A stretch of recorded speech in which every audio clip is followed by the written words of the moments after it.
Hello friends, welcome back to my channel. ಇವತ್ತು ನಾನು ನಿಪ್ಪಟ್ಟು ಹೇಗೆ ಮಾಡೋದು ಅಂತ ಹೇಳ್ಕೊಡ್ತೀನಿ. ನಾವು ಮಾಮೂಲಿ ಮಾಡೋ ನಿಪ್ಪಟ್ಟನ್ನೇ ಡೈಮಂಡ್ ಶೇಪಲ್ಲಿ ಮಾಡಿದ್ದೀನಿ. ಮಕ್ಕಳಿಗೆ ಸಾಮಾನ್ಯವಾಗಿ ಬೇರೆ ಬೇರೆ ಶೇಪಲ್ಲಿರೋ ತಿಂಡಿಗಳು ಅಂದರೆ ತುಂಬ ಇಷ್ಟ ಆಗುತ್ತೆ.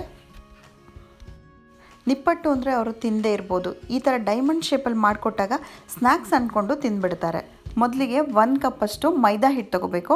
ಅದೇ ಕಪ್ಪಿನ ಅಳತೆಯಲ್ಲಿ 2 ಕಪ್ಪಷ್ಟು ಅಕ್ಕಿ ಹಿಟ್ಟು ಹಾಕೋಬೇಕು. ಇದಾದಮೇಲೆ ಕಡಲೆಕಾಯಿ ಬೀಜ 1 ಕಪ್ಪು. ಇದನ್ನು ಚೆನ್ನಾಗಿ ಹುರಿದ್ಬಿಟ್ಟು ಸಿಪ್ಪೆ ತೆಗೆದಿಟ್ಕೋಬೇಕು. ಹುರ್ಗಡ್ಲೆ ಅರ್ಧ ಕಪ್ಪು. ಇದನ್ನು ಹುರ್ಕೋಬೇಕು.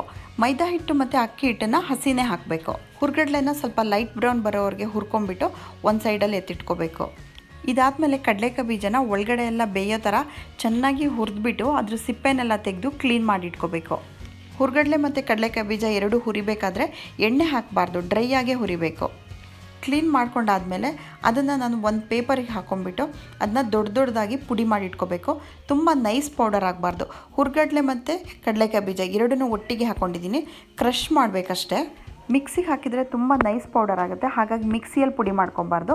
ನಾವು ತಿನ್ನಬೇಕಾದ್ರೆ ಅದು ಚಿಕ್ಕ ಚಿಕ್ಕ ಪೀಸಸ್ಸು ನಮಗೆ ಬಾಯಿಗೆ ಸಿಗ್ತಾ ಇರಬೇಕು, ಕಡಲೆಕಾಯಿ ಬೀಜ ಮತ್ತು ಹುರ್ಗಡ್ಲೆದು. ಹಾಗಾಗಿ ನಾನು ಲಟ್ಟಣಿಗೆಯಲ್ಲಿ ಪುಡಿ ಮಾಡ್ತಾಯಿದ್ದೀನಿ. ಕುಟ್ಟಣಿಗೆಯಲ್ಲಿ ಕುಟ್ಬಿಟ್ಟು ಮಾಡ್ಕೋಬೋದು. ಇವಾಗ ನಾವು ಅಕ್ಕಿ ಹಿಟ್ಟು ಮತ್ತು ಮೈದಾ ಹಿಟ್ಟಿಗೆ ನಮ್ಗೆ ಎಷ್ಟು ಬೇಕು ರುಚಿಗೆ ಅಷ್ಟು ಉಪ್ಪು ಹಾಕ್ಕೊಂಬಿಟ್ಟು ಆಮೇಲೆ ತುಪ್ಪ ಹಾಕ್ಕೋಬೇಕು. 2 ಸ್ಪೂನಷ್ಟು ತುಪ್ಪ ಹಾಕ್ಕೊಂಡಿದ್ದೀನಿ. ಅಚ್ಕಾರದ ಪುಡಿ 1 ಟೀ ಸ್ಪೂನಷ್ಟು ತೊಗೊಂಡಿದ್ದೀನಿ. ಇವೆಲ್ಲ ಹಾಕಿಬಿಟ್ಟು ಚೆನ್ನಾಗಿ ಮಿಕ್ಸ್ ಮಾಡ್ಕೋಬೇಕು.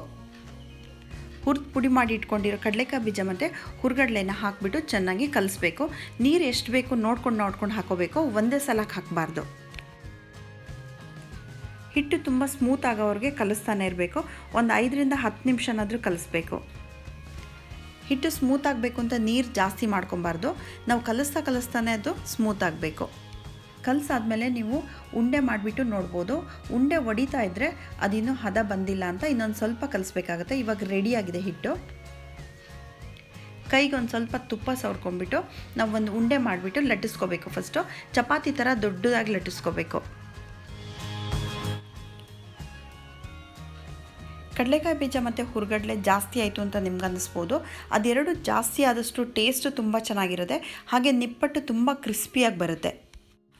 ಚಪಾತಿಯಷ್ಟಗಲ ಲಟ್ಟಿಸ್ಕೊಂಡಾದ್ಮೇಲೆ ಅದನ್ನ ನಾವು ಡೈಮಂಡ್ ಶೇಪಲ್ಲಿ ಕಟ್ ಮಾಡಬೇಕು.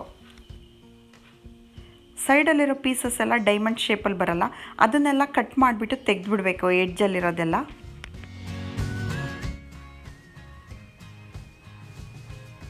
ಶೇಪ್ ಹಾಳಾಗಿರೋ ಸೈಡಿನ ಪೀಸೆಲ್ಲ ತೆಗೆದುಬಿಟ್ಟು ಅದನ್ನ ಮತ್ತೆ ಒಂದು ಸಲ ಉಂಡೆ ಮಾಡಿಬಿಟ್ಟು ಬೇಯಿಸ್ತೀನಿ. ಇವಾಗ ಸದ್ಯಕ್ಕೆ ಮಧ್ಯದಲ್ಲಿ ಡೈಮಂಡ್ ಶೇಪಲ್ಲಿರೋದನ್ನು ಮಾತ್ರ ಎಣ್ಣೆಲಿ ಕರಿಯೋದು. ಒಂದು ಬಾಣಲಿಯಲ್ಲಿ ಎಣ್ಣೆ ಬಿಸಿಗಿಟ್ಕೊಂಡಿರಬೇಕು. ಎಣ್ಣೆ ಬಿಸಿ ಆದ ತಕ್ಷಣ ಈ ನಿಪ್ಪಟ್ಟುಗಳನ್ನೆಲ್ಲ ಅದರಲ್ಲಿ ಹಾಕಿಬಿಟ್ಟು ಕರಿಯೋದು. ಎಣ್ಣೆಗೆ ಹಾಕಿದ ತಕ್ಷಣವೇ ಮಗಚಬಾರ್ದು. ಒಂದು ಅರ್ಧ ನಿಮಿಷದಿಂದ 1 ನಿಮಿಷದವರೆಗೆ ಬೇಯಕ್ಕೆ ಬಿಟ್ಬಿಟ್ಟು ಆಮೇಲೆ ಮಗಚಬೇಕು. 1 ನಿಮಿಷ ಆದಮೇಲೆ ಜಾಲ್ರಿಯಲ್ಲಿ ಎಲ್ಲ ಕಡೆ ಮಗಚ್ತಾ ಬೇಯಿಸಬೇಕು. ಮೀಡಿಯಮ್ ಫ್ಲೇಮಲ್ಲೇ ಬೇಯಿಸಬೇಕು. ಸ್ವಲ್ಪ ಲೈಟ್ ಬ್ರೌನ್ ಆದ ತಕ್ಷಣ ತೆಗೆದುಬಿಡಬೇಕು. ಎಣ್ಣೆ ತಿಂಡಿಗಳೆಲ್ಲ ಎಣ್ಣೆ ಒಳಗೆ ತುಂಬ ಲೈಟ್ ಕಲರೇ ಕಾಣಿಸ್ತಾ ಇರುತ್ತೆ. ಇನ್ನೂ ಬೆಂದಿಲ್ಲ ಅಂತಲೇ ಅನ್ನಿಸ್ತಾ ಇರುತ್ತೆ ನಮಗೆ. ಹೊರಗಡೆ ತೆಗೆದ ತಕ್ಷಣ ತುಂಬ ಕಪ್ಪಾಗಿಬಿಟ್ಟಿರುತ್ತೆ. ಹಾಗಾಗಿ ಸ್ವಲ್ಪ ಲೈಟ್ ಬ್ರೌನಿಗೆ ತಿರುಗಿದ ತಕ್ಷಣ ತೆಗೆದುಬಿಡಬೇಕು. ಇದೇ ರೀತಿ ಅಷ್ಟು ಹಿಟ್ಟನ್ನು ಡೈಮಂಡ್ ಶೇಪಲ್ಲೇ ಕಟ್ ಮಾಡಿಬಿಟ್ಟು ಬೇಯಿಸ್ಕೋಬೇಕು. ಇದನ್ನು ನೀವು ಎಷ್ಟು ದಿನ ಬೇಕಾದರೂ ಇಡ್ಬೋದು. ಒಂದು ಬಾಕ್ಸಲ್ಲಿ ಹಾಕಿಟ್ರೆ 1 ತಿಂಗಳ ತನಕನೂ ಗರಿಯಾಗೇ ಇರುತ್ತೆ. ಸೊ ಇವಾಗ ಡೈಮಂಡ್ ಶೇಪಲ್ಲಿರೋ ನಿಪ್ಪಟ್ಟು ರೆಡಿಯಾಗಿದೆ. ಇದ್ರ ಶೇಪ್ ನೋಡಿದರೆ ಮಕ್ಕಳೆಲ್ಲ ಖಂಡಿತ ಇಷ್ಟಪಡ್ತಾರೆ. ಸ್ನ್ಯಾಕ್ಸ್ ಅಂದ್ಕೊಂಡು ತಿಂದ್ಬಿಡ್ತಾರೆ. ಈ ರೆಸಿಪಿ ನಿಮಗೆಲ್ರಿಗೂ ಇಷ್ಟ ಆಯಿತು ಅಂತ ಅಂದ್ಕೊಂಡಿದ್ದೀನಿ. Thank you for watching friends.